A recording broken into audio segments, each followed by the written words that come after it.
એવું શિવાલય કે જે જમીનની ઉપર 51 ફૂટ અને જમીનની અંદર પણ 51 ફૂટ ઊંડું છે, જ્યાં વર્ષો પૂર્વે મીનળ દેવીના તપથી પ્રસન્ન થઈને પાતાળમાંથી સ્વયંભૂ શિવલિંગ થયું હતું પ્રગટ. એવા ઉત્તર ગુજરાતના બનાસકાંઠામાં નિર્મિત પાતાળેશ્વર મહાદેવના દર્શન કરીએ. એક એવું ધામ જ્યાં પાતાળમાં બિરાજે છે મહાદેવ. મીનળ દેવીના તપથી પ્રસન્ન થઈને સ્વયંભૂ પ્રગટ્યા શિવજી. પાલનપુરમાં સ્થાપિત છે પાતાળેશ્વર મહાદેવ મંદિર. પવિત્ર શ્રાવણ માસ નિમિત્તે આજે જાણીશું બનાસકાંઠાના પાતાળેશ્વર મહાદેવ મંદિરનો મહિમા. બનાસકાંઠાના પાલનપુરનું આ અતિ પૌરાણિક શિવાલય છે. નામ અનુસાર જ આ સ્થાનક જમીનથી ખૂબ જ નીચે પાતાળમાં આવેલું છે. જમીનની ઉપર 51 ફૂટ અને જમીનની અંદર પણ 51 ફૂટ ઊંડું આ શિવાલય ઉત્તર ગુજરાતનું અનન્ય ધામ છે. આ શિવ મંદિરનું નિર્માણ પાટણના રાજા સિદ્ધરાજ જયસિંહની માતા મીનળ દેવીએ કરાવ્યું હતું. મંદિરમાં સ્થાપિત શિવલિંગ પાતાળમાંથી સ્વયંભૂ પ્રગટ થયેલું હોવાથી પાતાળેશ્વર મહાદેવ તરીકે પ્રસિદ્ધ છે. આ મંદિરની સાથે અનેક લોકોની આસ્થા જોડાયેલી છે અને દૂર દૂરથી લોકો દર્શન કરવા ઉમટી પડે છે. આખા ગુજરાતની અંદર આ એક મંદિર એવું છે કે જે 51 ફૂટ આકાશ તરફ છે અને 51 ફૂટ નીચે ભોયતળિયામાં છે. આવું ગુજરાતમાં બીજું કોઈ મંદિર નથી. અને વર્ષો પહેલાં રાજા સિદ્ધરાજ જયસિંહ હતા, એમનો જન્મ અહીં થયો હતો, એટલે એક અનોખી આસ્થા અહીંયા જોડાયેલી છે. હું પણ મહાદેવનો ભક્ત છું, મારા બાપુજી પણ, આખું પરિવાર મહાદેવનું ભક્ત છે અને શ્રાવણ મહિનામાં વિશેષ અમે આવતા હોઈએ છીએ. અહીંથી હું બિલીપત્ર લઈ જાઉં છું રોજ સવારે અને ઘરે પણ અભિષેક કરું છું મહાદેવના. અને શ્રાવણ માસની અંદર પાલનપુર શહેરના ભક્તજનો તો અહીં આવે જ છે, પણ વિશેષ આજુબાજુના જે ગામડા છે તાલુકાઓના અને ત્યાંથી પણ લોકો અહીં આવે છે અને શિવ આરાધના કરે છે. આ ધામ વિશે કહેવાય છે કે પ્રાચીન કાળમાં અહીં ગાઢ જંગલ હતું, જ્યાં એક તપસ્વી સાધુનો આશ્રમ હતો. તે સમયે પાટણના રાજા કરણસિંહના પ્રથમ પત્ની મીનળ દેવીને કોઈ સંતાન ન હતું. રાજાએ બીજા વિવાહ કર્યા. થોડા સમયમાં મીનળ દેવીને ગર્ભાધાન થયું, પરંતુ ઈર્ષાના કારણે બીજી રાણીએ તાંત્રિક પાસે મીનળ દેવીની કૂખ બંધાવી.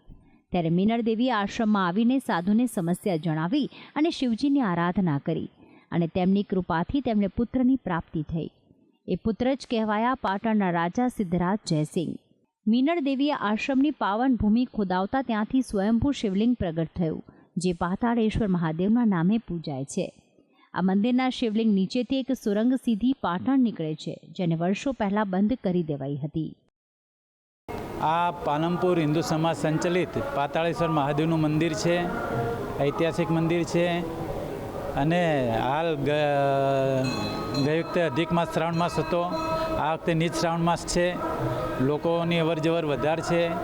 બનાસકાંઠા જિલ્લાનું આ મહાદેવનું મુખ્ય મંદિર છે અને આખા જિલ્લાના લોકો અહીંયા આગળ આવે છે. રાત્રે આરતીમાં સંખ્યા વિશેષ રહે છે અને રોજ અલગ અલગ પ્રકારના શણગાર થાય છે. સોમવારે વિશેષ શણગારો થાય છે.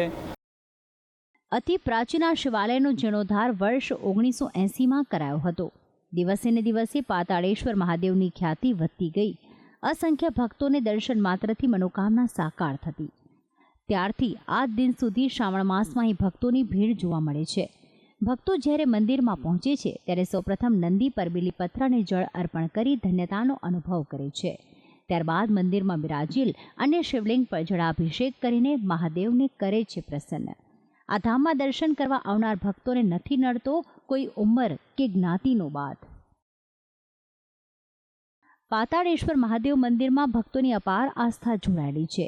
જેવી રીતે રાણી મીનળ દેવી પર મહાદેવની કૃપા થઈ, એ જ રીતે ભક્તો આજે પણ પોતાના સપના સાકાર કરવા ભોળાનાથના ચરણોમાં વંદન કરે છે. તેથી જ બનાસકાંઠાના પાલનપુરના આ શિવાલયમાં અન્ય રાજ્યોમાંથી પણ શ્રદ્ધાળુઓ પધારતા રહે છે અને પાતાળમાં રહેલ શિવલિંગના દર્શન કરીને પ્રસન્ન થઈ જાય છે. હાલમાં જ્યારે શ્રાવણ માસ ચાલી રહ્યો છે ત્યારે ભક્તો શિવજીને બિલીપત્ર અને ધતુરો અર્પણ કરી તેમની પૂજા અર્ચના કરે છે. તો સાથે જ પાતાળેશ્વર મહાદેવમાં ખાસ હોમ હવનનું આયોજન કરવામાં આવે છે. ઉપરાંત દર સોમવારે લઘુરુદ્રનું પણ આયોજન થાય છે, જેના દર્શન થકી ભક્તો પોતાના જીવનને ધન્ય બનાવે છે.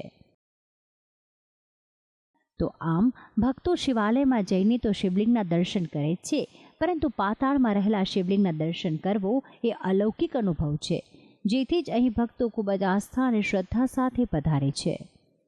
ધવલ જોશી, ભક્તિ સંદેશ, સંદેશ ન્યૂઝ, બનાસકાંઠા.